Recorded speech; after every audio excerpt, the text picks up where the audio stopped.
ये जाति ही थी जिसके चलते सवर्णों ने उनको भद्दी भद्दी गालियां निकाली। कर कर्पूरी कर पूरा, छोड़ गद्दी धर उस तरह। ये आरक्षण कहां से आई? करपुरिया की माई। एमए बीए पास करेंगे, करपुरिया को करेंगे। दिल्ली से संदेश, करपुरिया बार केस बनावे, भैंस चरावे राम नरेश।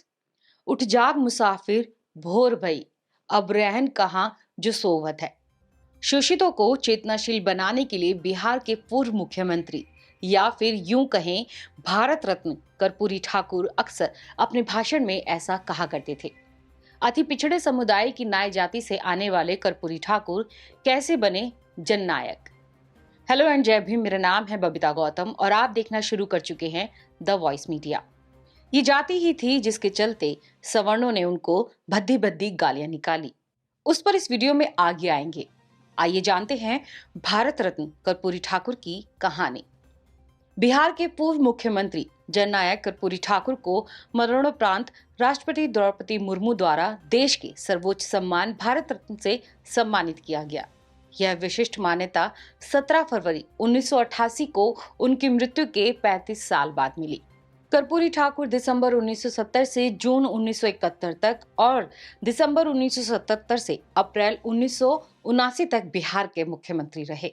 जननायक कर्पूरी ठाकुर का जन्म बिहार के समस्तीपुर के पिथौंजे गांव में हुआ था, जिसे अब कर्पूरी ग्राम कहा जाता है।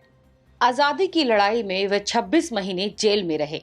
फिर आपातकाल के दौरान रामविलास पासवान और राम जीवन सिंह के साथ नेपाल में रहे।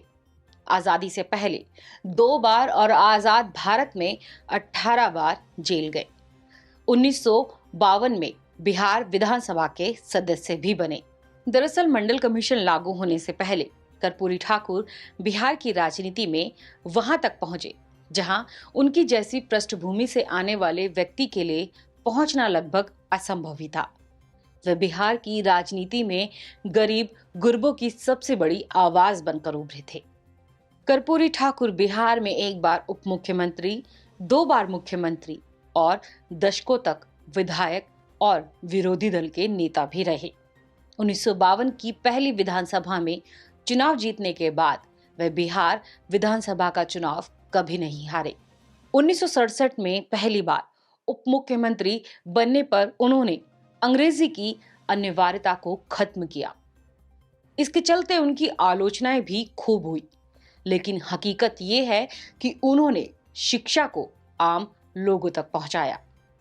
इस दौर में अंग्रेजी में फेल मैट्रिक पास लोगों का मजाक कर्पूरी डिवीजन से पास हुए हैं कहकर उड़ाया जाता रहा।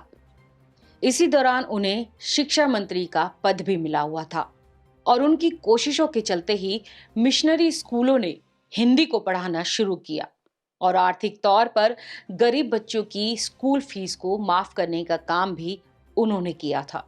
वो देश के पहले मुख्यमंत्री थे जिन्होंने अपने राज्य में मैट्रिक तक मुफ्त पढ़ाई की घोषणा की थी।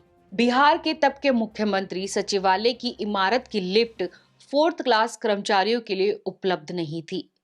मुख्यमंत्री बनते ही उन्होंने 4th क्लास कर्मचारी लिफ्ट का इस्तेमाल कर पाए, ये सुनिश्चित किया। 1977 में मुख्यमंत्री बनने के बाद मुंगेरी लाल कमीशन लागू करके राज्य की नौकरियों में आरक्षण लागू करने के चलते वो हमेशा के लिए सवर्णों के दुश्मन बन गए। बिहार में 1978 में हाशिए पर धकेल दिए वर्ग के लिए सरकारी नौकरियों में 26% आरक्षण लागू करने पर उन्हें क्या क्या ना कहा गया। माँ बहन बेटी बहू की भद्दी गालियों से नवाजा गया। सवर्ण प्रभुत्व वाले राजनीतिक वर्ग के लोग उन पर तंज कसते हुए कहते थे, कर कर्पूरी कर पूरा, छोड़ गद्दी धर उस तरह। ये आरक्षण कहां से आई?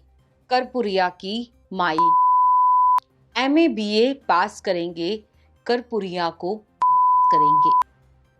दिल्ली से भेजा संदेश, कर्पूरिया बार केस बनावे, भैंस चरावे राम नरेश। 17 फरवरी 1988 को अचानक तबियत बिगड़ने से उनका देहांत हो गया। उनकी जन्म शताब्दी पर उन्हें भारत के उच्चतम सम्मान भारत रत्न से नवाजा गया। इसी प्रकार दलितों एवं अन्य उपेक्षितों को आत्मसम्मान के साथ जीने व उन्हें अपने पैरों पर खड़ा करने के लिए बाबा साहेब अम्बेडकर को घर घर पहुंचाने के लिए मान्यवर साहब कांशीराम भी इस सम्मान के हकदार हैं। और उस घड़ी का हम सबको इंतजार रहेगा जब साहेब कांशीराम को देश के सर्वोच्च सम्मान भारत रत्न से नवाजा जाएगा। आपको ये वीडियो कैसी लगी कमेंट करके ज़रूर बताएं और द वॉइस मीडिया के यूट्यूब चैनल को सब्सक्राइब करना ना भूलें।